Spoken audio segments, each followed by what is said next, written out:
You know, Steve used to say to me, and he used to say this a lot,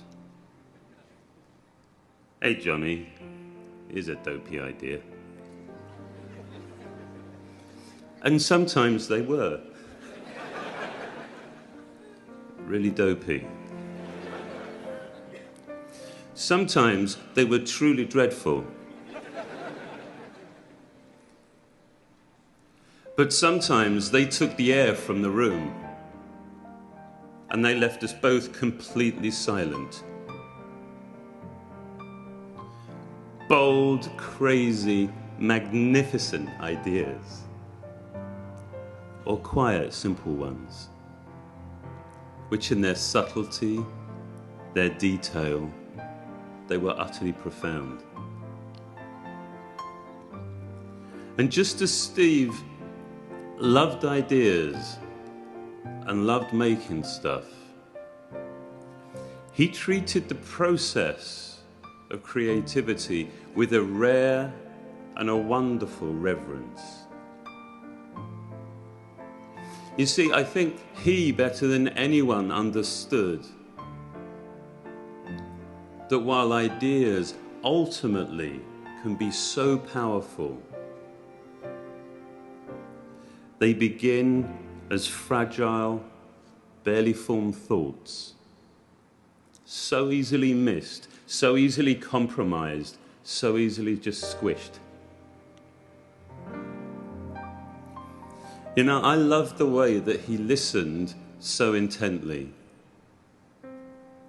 I loved his perception, his remarkable sensitivity, and his surgically precise opinion. I really believe there was a beauty in how singular, how keen his insight was, even though sometimes it could sting. As I'm sure many of you know, Steve didn't confine his sense of excellence to making products. You know, when we traveled together, we would check in and I'd go up to my room and I'd leave my bags very neatly by the door and I wouldn't unpack.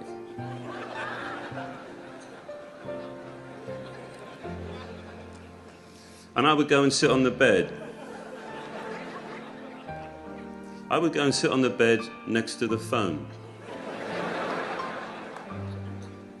And I would wait for the inevitable phone call. "Hey, Johnny, this hotel sucks, let's go."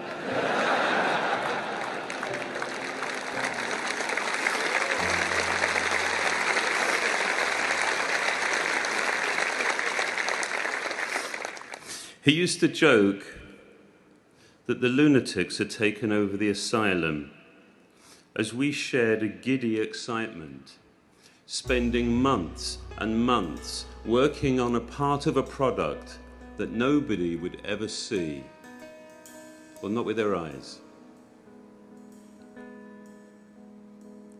But we did it because we really believed that it was right, because we cared. He believed that there was a gravity, almost a sense of civic responsibility, to care way beyond any sort of functional imperative.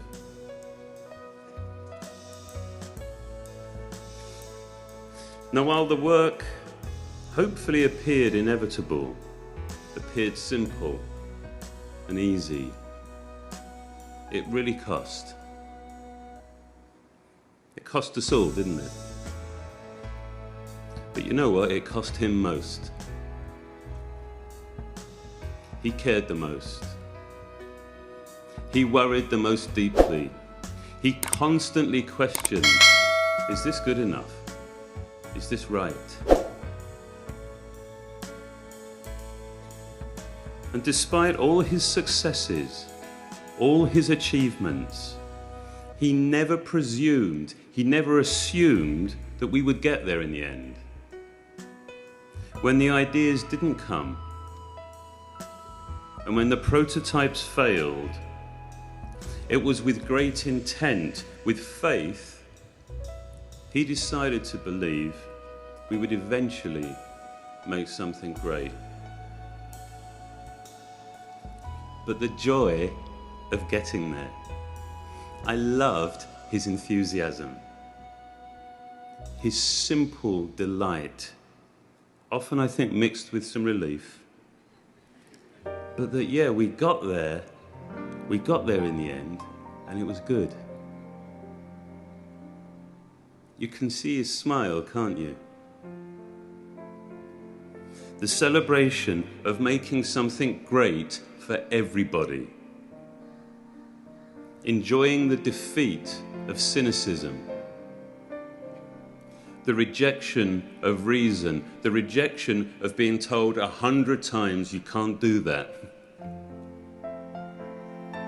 So his, I think, was a victory for beauty, for purity, and as he would say, for giving a damn. He was my closest and my most loyal friend. We worked together for nearly 15 years, and he still laughed at the way I said aluminium.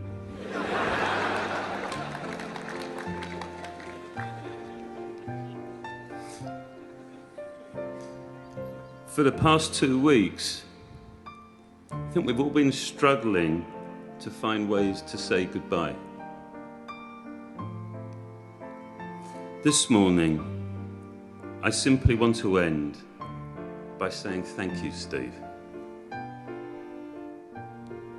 Thank you for your remarkable vision, which has united and inspired this extraordinary group of people.